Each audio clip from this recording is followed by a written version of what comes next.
the money in rodeo is growing, and I feel like right now, bull riding, rodeo, PBR, everything, pro rodeo is just skyrocketing. We're talking guys that can legitimately make a great living and retire from being a rodeo athlete. Welcome to Y'all Street. Today we visit with Cody Webster, 5-time Bullfighter of the Year, 12-time NFR selection, and an athlete considered by many to be the greatest bullfighter of all time. So, first of all, you want a coffee? Yeah. I got you. Is that even a question? Yeah. I got you a special coffee mug with all the injuries that you've had.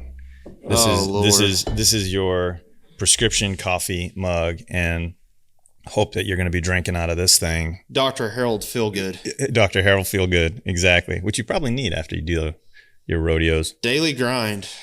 Quantity. Right here. 12 ounces, black gold. Love it. Speaking of black gold. A shot. Yeah, let's go. Can I get a shot of that? Yeah. Speaking of black gold, you just came from the depository. What'd you think of it? Absolutely blown away. Had no idea what Shiner, Texas. Shiner, Texas for one. You're driving by. I've seen some really beautiful Brahma cattle standing in the pasture, and then here we are, TPM, gold, crazy. Silver, stuff that they've wrote Western stories about, movies, all the bank robbers. Everybody's going after one thing. Get your kerchief. Gold. And I actually got to hold a bar or two that was like so heavy, but it's wild, isn't it? Blown away. You don't think about how heavy gold is. You see it in the movies. They're tossing in the back. Well, of like I learned today Mini it's very Cougars. dense. It's very dense. Yeah. So, that's Dr. Feelgood right there. So, do we need a little Motley Crue like Feelgood playing in the background right now? Maybe. Can we cue that up, Mike? Cue. So, what are you doing down here? San Antonio Rodeo. San Antonio Stock Show and Rodeo. One of the premier PRCA pro rodeos of the year. You're not talking this is a 23 they have 23 shows, performances for people that don't understand performance show, every night on the weekends, 2 shows a day, double up. So, and it's the stock show, everything goes back to the Texas youth. Scholarships is huge, everything that goes on with the rodeo, the concerts. You're talking somewhere around 18,500 people per show for 23 shows. Wow. So it's, like I said, it's one of the premier events. So, I don't know exactly how many years I've been there, but I think I've been going since 2011. So rolling on, it's been a lot of bulls at the used to be AT&T Stadium. Now it's a Frostbank Stadium, Frostbank Arena. And, we're in Texas for a month. That's crazy. So what does that entail for you? So last night you were, it was 80s night at San Antonio Rodeo. Retro Rodeo. And you were just telling me that you were wearing some gear from one of the rodeo clowns from 40 years ago. Yeah, Skipper Voss, one of the legends of the sport, that kind of his style was a lot of the style you see that bullfighters, we use his same moves nowadays. You're talking 40, 50 years later. So, Skipper come down. We got him in behind the scenes, brought me his gear bag, let me borrow all of his equipment. His hat that hadn't fought a bull in 40 years. That's crazy. So it was retro rodeo. It was really cool. It was still the very best stock, the very best guys, but they kind of changed the music.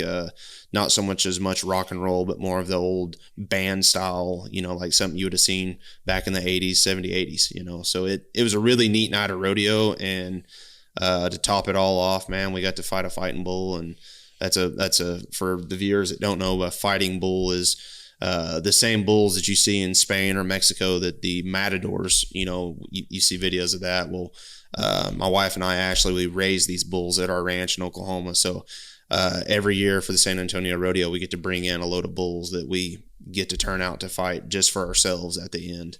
And you've had the matadors actually come to Oklahoma. Well, right? and we have. We've had the matadors that, that kind of a whole nother story, but for the breeding program and what we're trying to accomplish at the ranch, we've had the matadors come to the ranch, test all of our calves, and go through everything and make our decisions on which ones can go back for fighting and which ones go a different route. So it's interesting because when I think of Cody Webster, I think Cody Webster, bullfighter. Right. But there's this whole other aspect of rodeo, which is the rodeo clown. And sometimes those words are synonymous and sometimes they're not. So can you kind of walk us through like what the difference is between a rodeo clown and a bullfighter? Well, I mean, just a little history lesson. I mean, back in the old days when all this, and talking about skipper, it for a long time it was one job. You had the rodeo clown that was the bullfighter, that did take care of the bull riders, that did entertain the crowd, that did acts and skits and filled time, and it was all just one big job. Well, then as time went on, Skipper Voss, the guy we just that let me borrow his gear last night, and Wick Peth were the kind of the two innovators, or the guys that solely got hired just to protect the cowboys, not do comedy, not do acts. And that's kind of when the sport started changing and it's revolutionized into what it is now, So I still wear the baggy clothes. I still paint my face out of tradition. Kids coming to the rodeo, they get to, they want to see the rodeo clowns. They want to see the bulls. But my job is very serious. It's literally taking care of the best bull riders in the world. So it comes with a high price tag. It's something that I take very serious. It's something that, when these guys look out through that buck and shoot and they're tying their hand to an 1,800-pound bull, I don't take it lightly. We're there to keep these guys safe, and that's at all cost. Yeah, it's dangerous. It's very dangerous. So you didn't grow up on a ranch. You didn't grow up around bulls. This is not in your family DNA. How did it come about for you? Well, I mean, what was that journey like? Yeah, I mean, there is a little rodeo involved, like my dad and my cousins and uncles and everybody, they all, were bull riders when they were kids, real young. Nobody was professional. Nobody, and my grandpa, he could rope, but he was in the war, he was an Army vet. And so he, did what he could when he could, but when he was drafted, it was time to go to war, So that kind of might be where things and could have maybe went a different direction, if he hadn't been in the Army, who knows what would have happened. But so anyhow, moving forward, rodeo was there, but it wasn't like a profession, like my grandpa had a machine shop where everybody worked, and it was just a different time, a different era. But now moving forward, being doing what I've got to do in my career, has been kind of the first of its kind for our family, Yeah. What got you interested? Man, I it's a question I get asked all the time, is what inspired me or what made me want to do that one day, or did I see it on TV or whatever? But it literally was from the word go.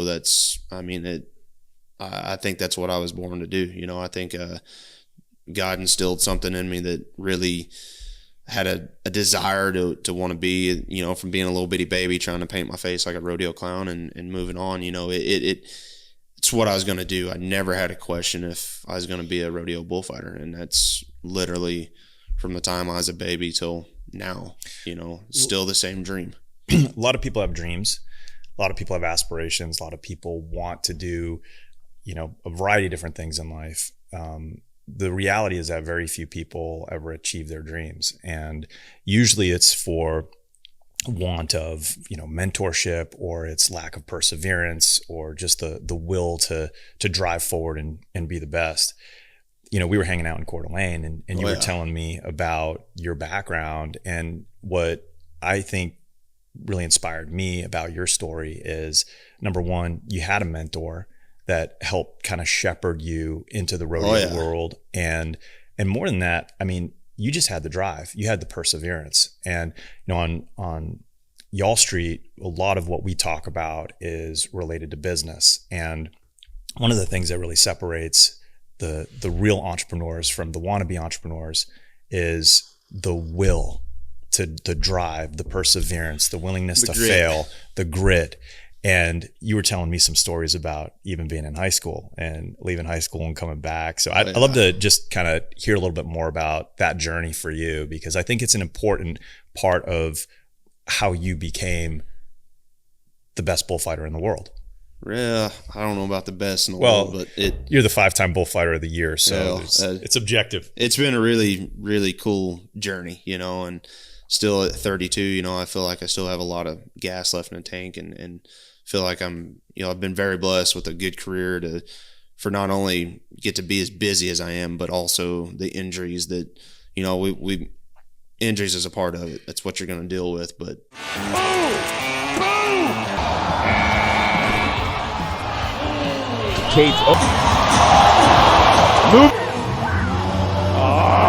Overall, I've been very fortunate to stay pretty sound. I've had some surgeries and different things, but overall, just a lot of broke bones that heal back. Even with that though, even with the injuries, you fought through a lot of these injuries. You were out there in the arena. Oh yeah, not feeling 100%. Just it goes back to that willpower and that desire to just keep pushing forward because there was no other option, right? Well, I mean, and there's good nights that we, the show goes good, and you're if you're doing your job correctly, even on the good nights, you're still going to be a little bit sore the next morning, and whether that's just your forearms and your elbows and your shoulders being sore from taking some of the abuse, but there is nights that does get really, really rough. You get some big time shots where you do break bones. Broke ribs is a lot of a common injury for bullfighters because the bull's hitting you and just kind of being where you're at, but your legs take a really big beating. But if I only fought bulls when I felt good, you probably wouldn't see me in the arena very much. I mean, that's just the demand of the game we play. It's very dangerous. It's very intense. You're dealing with bulls on average that's probably 14 to 15, 1,600 pounds, but there's some bulls that are 2,100 pounds. You're weighing over a ton and got feet as big as dinner plates. And when they step on you, the only thing you're not going to break the ground, and you're not going to, this 1,800 pound animal, it's going to be you that takes the abuse, So it's a very, it's a sport that's really, really, that average outside person looking in, or the people that's watching or listening to this podcast, you probably think, man, these guys are crazy, or they're stupid, that they're crazy to do what they do with these animals.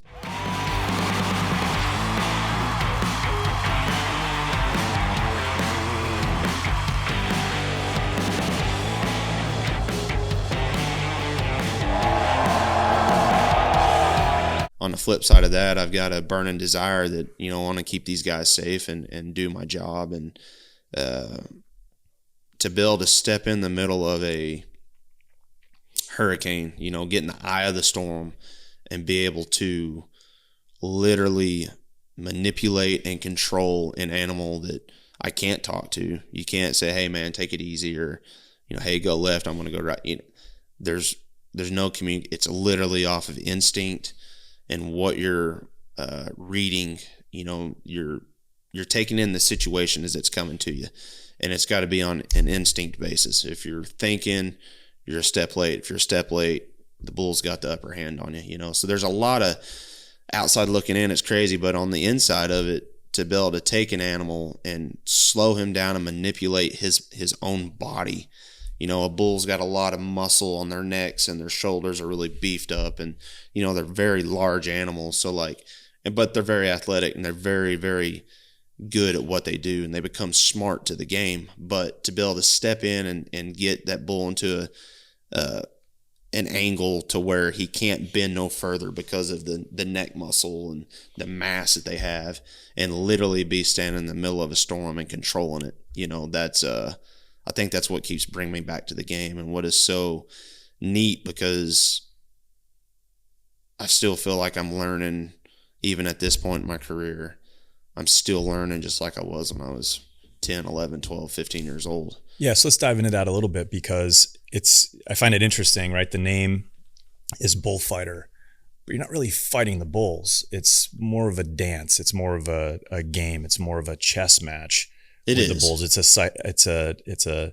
one part physical, but it's one part psychological. And just what you described, it reminds me in high school with wrestling. It's all about leverage. It's all about angle. It's all about how you can manipulate the opposition to do what you want them to do.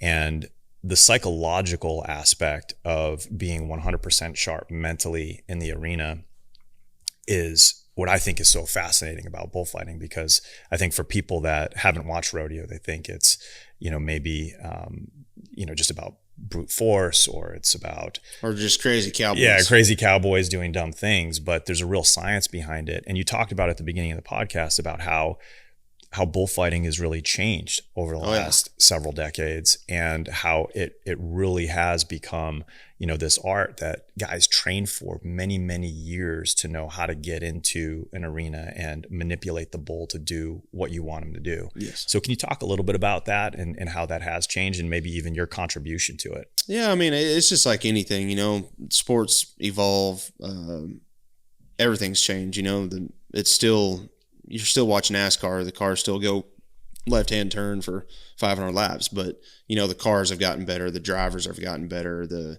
just everything that's went into it. Same way with rodeo or bull riding, bullfighting, everything has gotten just a little bit better. And the biggest change that probably is within it all is the bull himself. You're talking 50, 60, 70 years of breeding now versus back in the old days where a guy had a wild bull in the pasture, or, they'd find a wild bull at the sale barn and, I'm going to try to see if he'll make it in the rodeo. 9 times out of 10 back then, you could put together a pen of bulls from the sale barn. Nowadays, you'd be the laughing joke of town that, you'd show up with a pen of sale barn bulls. These animals are bred. There's a DNA basis that goes with the bulls of, like I said, 40, 50, 60 years that they now have on DNA, that they're putting these genetics with these genetics. And that's the only thing that these animals are bred for now. They're not to go to beef. They're not to be shown. They're literally rodeo athletes, So that's been the biggest change that we've really seen. Well, with the bulls getting better, the bulls are faster, they're more athletic, they're bucking harder, they're hitting harder, they're everything that the animal's doing. You have this high caliber animal. Well, now, and no, if not calling anybody out, not saying anything, but to take the old school guys that fought bulls back in those days to throw it into the mix now, I think you're freakier natures. The guys that was the prime then, they would probably figure out how to be in the game now. But for your average guys, you're talking a completely different game. That's what I was going to ask. It's like watching basketball in the 1960s versus watching basketball today. Now, different athletes, different capabilities, just a completely different game. So, you got bigger, badder, scarier, stronger, faster bulls. And so the cowboys, they've had to adapt, Yes. And so you start seeing the training regimens are getting serious. The nutrition is getting serious. These guys are pretty built. They're hitting the gym. Well, and on the flip side, what's the almighty, that's the money. Why do these guys want to ride bulls? Why do these guys going to get on bucking horses? The roping events, everything is just because the money in rodeo is growing, and I feel like right now, rodeo, cowboy's cool again. The Western way of life is, we're really seeing a lot of big changes going on, and rodeo is bull riding, rodeo, PBR, PR, everything. Pro rodeo is just skyrocketing, So there's been a lot of talk about the Yellowstone effect of that. Guys like Dale Brisby, your buddy, has had a huge impact on that. The money pouring in, as you say, has had a big impact on levels of interest. The sport now is... You're talking guys that can legitimately make a living, a great living, and retire from being a rodeo athlete, which is something that's never been done until pretty recent, Or even the expression rodeo athlete. just that we're using the term athlete now, and you're not talking, rodeo cowboy. This is a rodeo athlete now. That's right. Because it's becoming a major mainstream sport. And, you know, we do a lot of international business, and to talk to the guys from London or overseas, they're like so interested in the cowboy culture, the American cowboy, what that represents, you know, how that identifies closely with American manhood, which I think has really been, in a lot of ways, questioned in the world over the last 20, 30, 40 years. What does it mean to be a man? And a lot of these questions kind of revolve around this image of the Marlboro man, the American cowboy. Oh, yeah. And what does that ultimately mean? And so I'd be interested in, I guess, just hearing your take on, for the time that you've been in rodeo and the changes that you've seen, what else besides the Yellowstone effect and you know, the money is, do you think, attracting people to this space and bringing more and more interest? Well, I mean, I think for now, you know, like everything that's going on, you've got a cell phone, you've got just the opportunity or the able to, right in the palm of your hand, you know, stream and watch a rodeo, stream and watch your favorite athletes, social media, YouTube, everything that's going on, you know, like it's so accessible now. So like you are starting to see, I think, a bigger fan base come, because they can really find out who Stetson Wright is. They can really find out who, you know, Jose Vitor Leme, that has come from Brazil, that is now one of the most famous bull riders that's ever been in the game. Sage Kimsey, a 7-time PRCA world champion bull rider.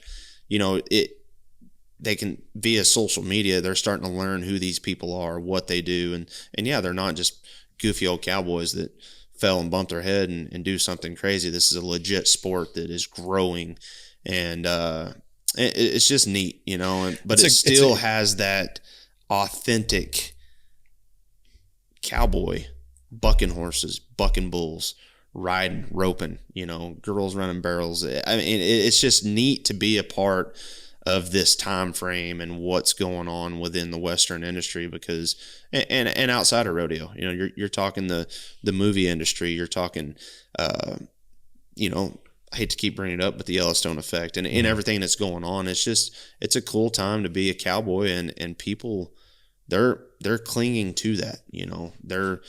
You know, we was in New York City for the PBR, and you know, for the 3 days of the year, you know, everybody goes and buys a cowboy hat. Yeah. Everybody gets a pair of boots, gets a pair of Wrangler jeans, and shows up to the event. You know, and not only New York City has become they're sports fans, you know. Sure. You're at the most premier, most famous arena, the Madison Square Garden. So they know sports.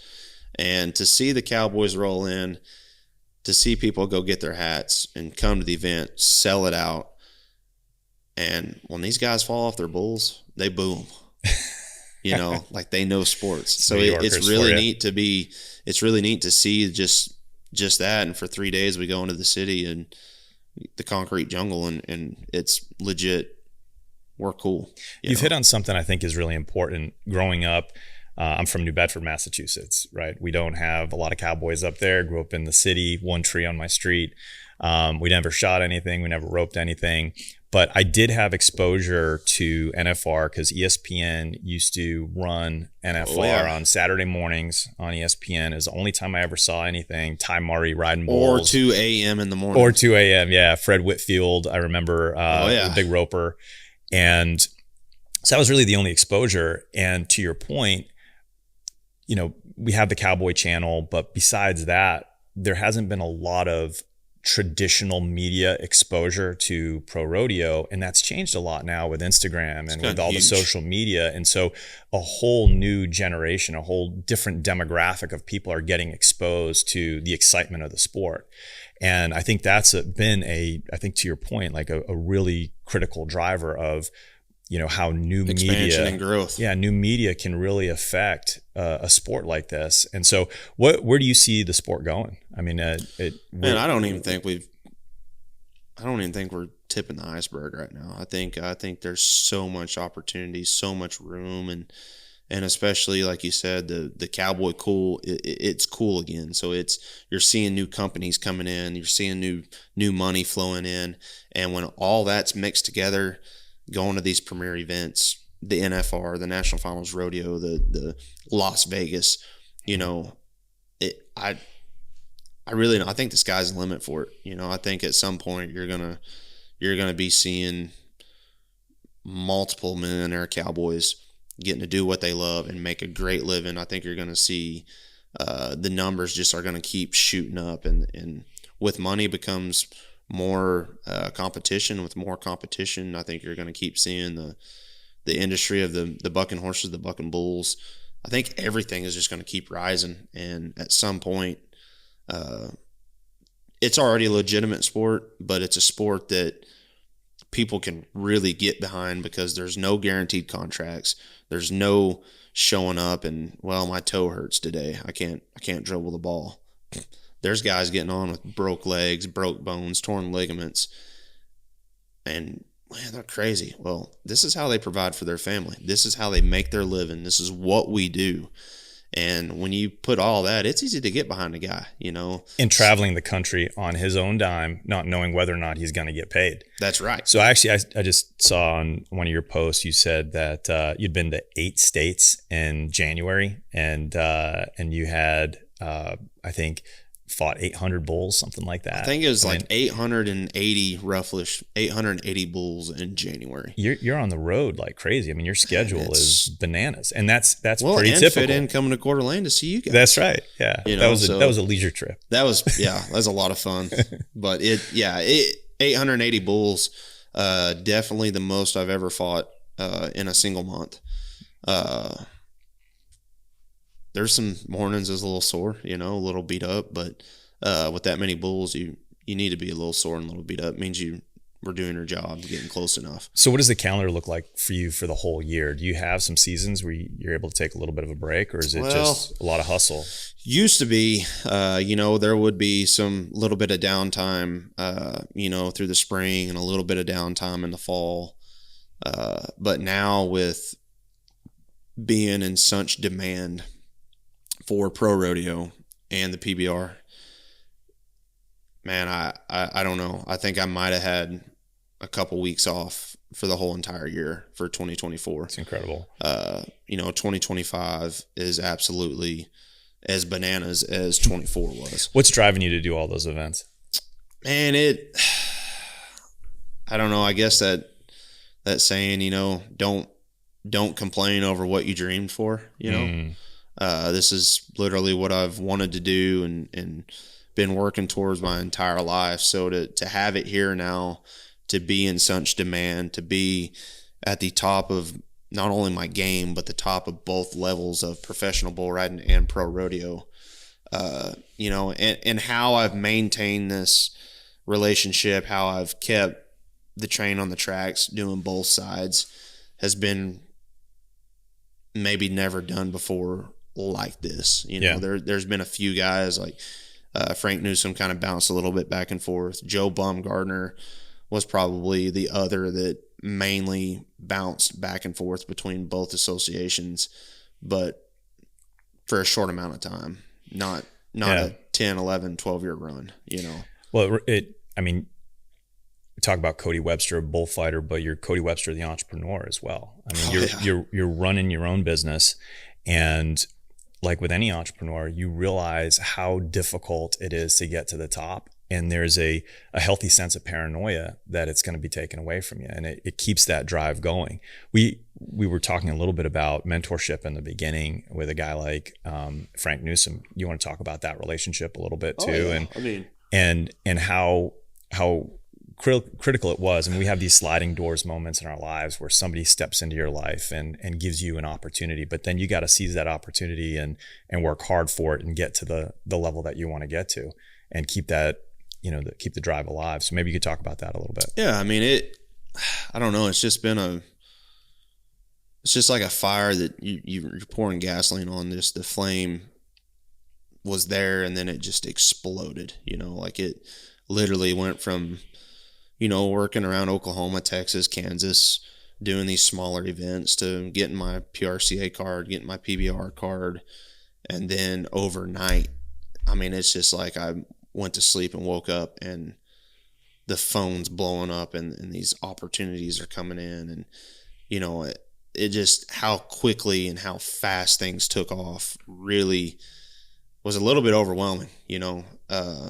So for very thankful to have Frank in my corner to be able to not only learn bullfighting, but learn business, learn, you know, your word's as good as what you got, you know. So like there's been times where I had an event booked and a bigger event called and I had to turn that bigger event down because I done gave my word on this smaller event and yada, yada, yada. I mean, there's just so much that goes into the business aspect, the business side of this, because I don't have a coach. I don't have a manager. I don't have somebody telling me that I'm going here on these dates and there on these dates, and then you're back over here and there.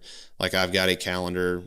Ashley and my wife, we sit down, we, you know, book things out. We, you know, I'll be in Coeur d'Alene on Tuesday, Wednesday. I got to be in Chicago, you know, Thursday, Friday, Denver, Colorado, Saturday, Sunday, Monday, you know, Houston, Texas, Tuesday, Wednesday, back to Fort Worth, Thursday, Friday. You know, there's just so much that goes into it now because I literally have so many shows booked, you know. So there's a lot of business side that goes into it now, but, you know, it just jumping back though, you know, the opportunities and things that came so fast, you know, it was overwhelming, but that love for the sport, the love of the bull, you know, really drove me forward to stay on track. You know, I really enjoyed, you know, being that really young kid and getting to meet Frank and seeing the workout regimens and just the daily grind that went into being the best bullfighter in the game. You know, to me, Frank is the best. And so to see everything that went on behind the camera versus what we seen on camera on the weekends at the events really gave me a different look, you know, and I learned that look at 11, 12 years old, you know. So to be able to, and I enjoy that. I enjoy the process. I enjoy the daily grind that goes into being at the top of my game, you know. And then as times went on and I'm standing where I'm standing now, the amount of shows, the mental aspect of what comes into staying sharp, staying at the top of my game. You know, it's one thing for a guy to be on the top of his game for a weekend warrior. You know, you've got 4 or 5 days at home. You can get healthy. You can maybe not be beat up. And then you've got 2 or 3 shows on the weekend and, you know, the hype, it's easy to stay on the top of your game when I'm not saying you're a weekend warrior, but you know what I mean? Like sure. When it turns into doing this so repetitively for 190 shows a year, you know, 190 days, you know, you're 240, 50 days on the road, you know, everything that goes into that, then you got to start battling not only the physical aspect of it, but the mental side of it, you know. Are you preparing in advance for the bulls? Do you get a roster of what bulls are coming out and you know, what their tendencies are and things like that? Well, I mean, you could look and maybe some guys do, but to me, if you're digging that deep into it, you're already off track, you know. For what we do for the preparing for the bulls or the roster of the bulls is what I'm doing at home prior to the event, you know, whether that's mental, physical, working out, training, everything that goes into the week. If you're digging that deep into looking at what bulls are going where, what bull is out, what bull, you're already off your game. You're thinking, because when you're thinking in this game, you're not reacting. And if you're thinking, you're a step late.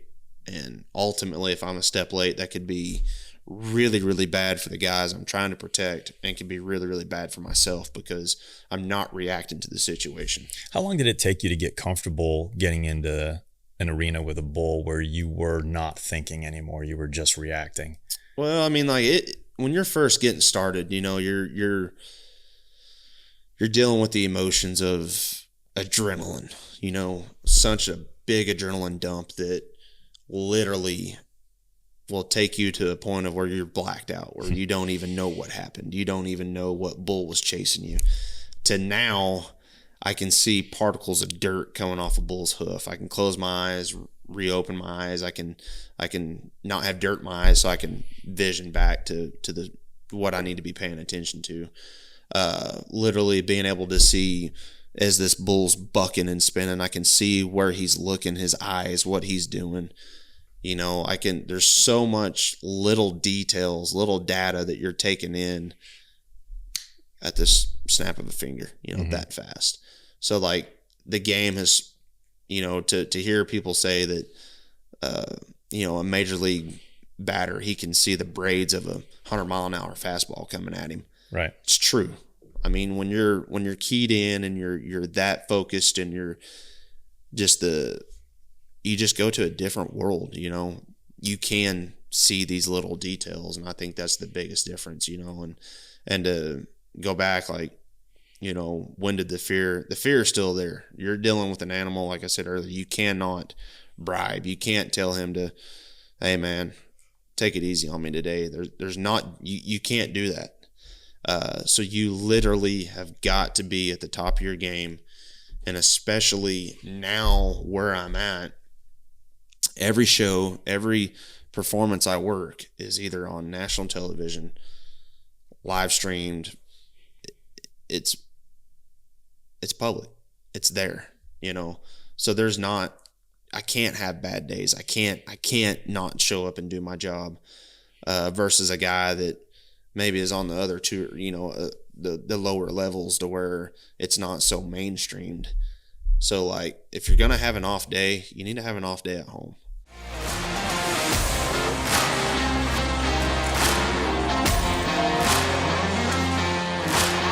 After the buck off.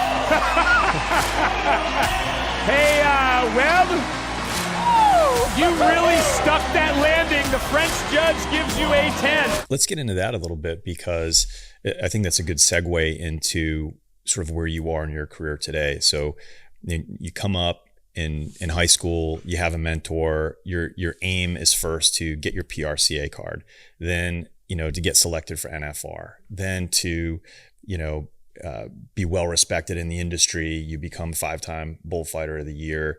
You're opening schools. You are now transitioning into being part of the attraction, to being part of the reason why people actually show up to the events. And sometimes they're watching the bull rider, but there are a lot of people that are actually watching the bullfighters and seeing what the bullfighters are doing. And here we are, we're at almost this fulcrum where you've been doing this so long and you've become, such a key figure in the space. And now we're moving into kind of Cody Webster, the brand. And, that moment where now, which I'd like to get into a little bit of, what that means for you in terms of walking to Cowboy Christmas or at NFR and having little kids want to be like you and taking your picture and doing all that kind of stuff. But then what does the next phase of the career look like? Because you've been hustling so hard to get to this point, and now there's a whole another 40, 50 years of business that lie ahead of you, built off of the success that you've had thus far. So let's get into that a little bit. Yeah, I mean, the brand, is something that really, I mean, we do have the ball caps, we've got the t-shirts, we've got swag to get, but really the driving force behind the brand is I love teaching. I love my bull schools. I love what I do. I love giving back. But ultimately is, as the sport grows, as this thing's taken off, like I know there's kids somewhere that, and you don't have to be troubled, but if you're troubled, if you're just trying to find your way through life, you're trying to figure out how to get things done, you're trying to just get a grasp on what to do next. I don't know, whatever your path is in life. Mine was bullfighting, so I went full force at it. But if I could you know, my tagline, if I can get these kids hooked by a bull instead of hooked on drugs, then I think the world's going to be a better place, you know, and that's literally been the driving part behind the brand, is wanting to be at a point where when I do decide to step away from what I do, any kid or any guy or whoever gets on the internet and punches in rodeo bullfighting, or I want Cody Webster to pop up, and I want them to be seeing that we're still active, we're still doing schools, we're still promoting this lifestyle. That's the driving force behind the brand. Well, it's interesting. I mean, I think one of the challenges for children today, and I have, you know, children myself, it's like, how do we encourage a mindset of not being inwardly focused? It's all about me. It's all about taking my picture. It's all about what I want in life. It's all about, you know, pleasure and, you know, moving from one form of entertainment to another, and then changing and sort of reorienting or refocusing that life's mission and life's work externally towards others. And, you know, you find that people become much more fulfilled when they have a life that's devoted to other people, in service and in helping others. And so you take a kid that's hooked on drugs or is very self-focused or, you know, egotistical or whatever the case may be, and you put him into a pen, and now he's outwardly focused, looking at a bull, trying to help a rider and make sure that they don't get injured. It really transforms the person psychologically into who they are as a person, or who they are as a man. And when I think about the Cody Webster brand, I think about it actually in those terms, that this is a guy who's devoted his life to helping people. Oh man, that's everything. You know,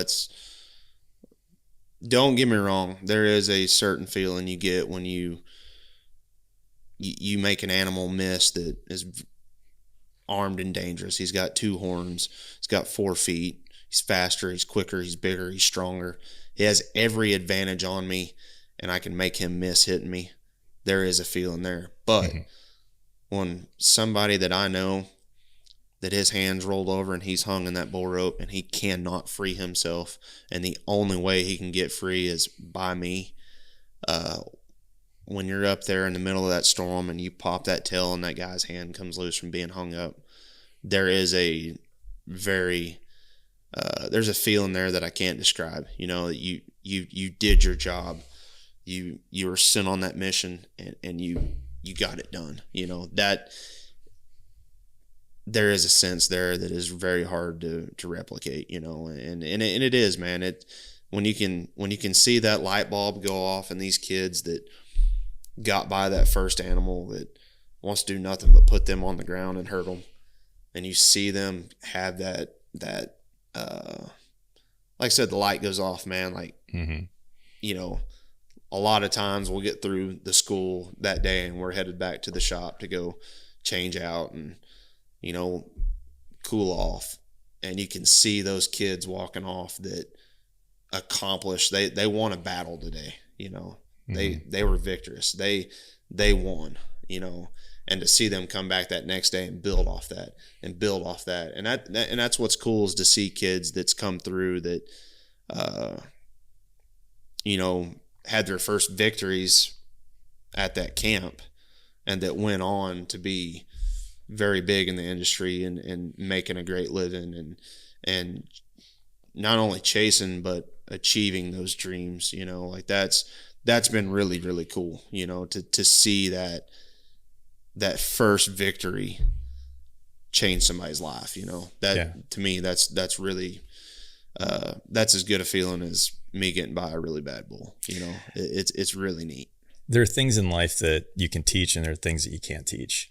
And, you know, if somebody goes to your bullfighting school, you'll teach them all the technicals and the psychology and how to do this or how to do that. But well, I can help you. I can help you with these steps. The teacher is the bull, and he's going to do the teaching. I can help you out, but the teacher's over here. And the teacher teach you the hard way. Yeah, and if you're not careful, it's going to get real rough. But you talk about, you know, a guy is in a serious situation in the arena, and you got to jump on the bull and you got to cut him loose.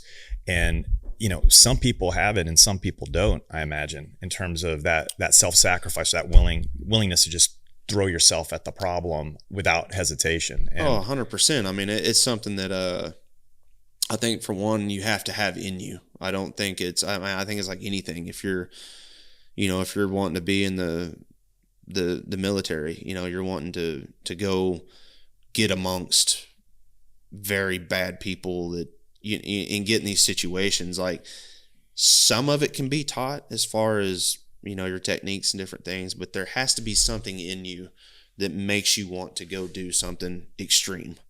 And I think it's a lot of the same way in what we do. You've got people in the stands that's got a 6-foot metal fence in between them and the bull gets close, and you can just see that they want no part of it. And then you've got us that's inside the ring that literally is attracted or going to this situation. There's something there that can't be, I don't think it can be taught. I think it's just instinctively in you, and there's people that have that and there's people that don't. But with all that put together, man, it's I've lived a good life, man. It's a lot of fun. And having, Skipper Voss in the locker room last night, he said, man, we sure didn't make very much money at it, but he said, we sure had a lot of fun. And that at the end of the day, no matter how much money I can make, no matter what events I get to go to, at some point, the love of what I do has to overrule the injuries, the bad days, because like I said, at some point you'll start asking yourself, well, is this really worth it? No matter the dollar amount, no matter the event, at some point, whether you're busted, broken, just mentally beat, the love of what I do ultimately is my driving force to keep going. Yeah. And I think that speaks to what we were talking about earlier, that, it's sharing the joy with others, whether that's through social media, whether that's through bullfighting school, through direct relationships with people. It's just sharing the joy and spreading the joy. And, part of your brand is, as you kind of go forward, you have, another 10 great years in your career. And, it's going to be, after you retire and you kind of put away the makeup, it's like, hey, how do I give the same opportunities and share the same joy with the next generation? And I'll tell you, that's what we're proud to support.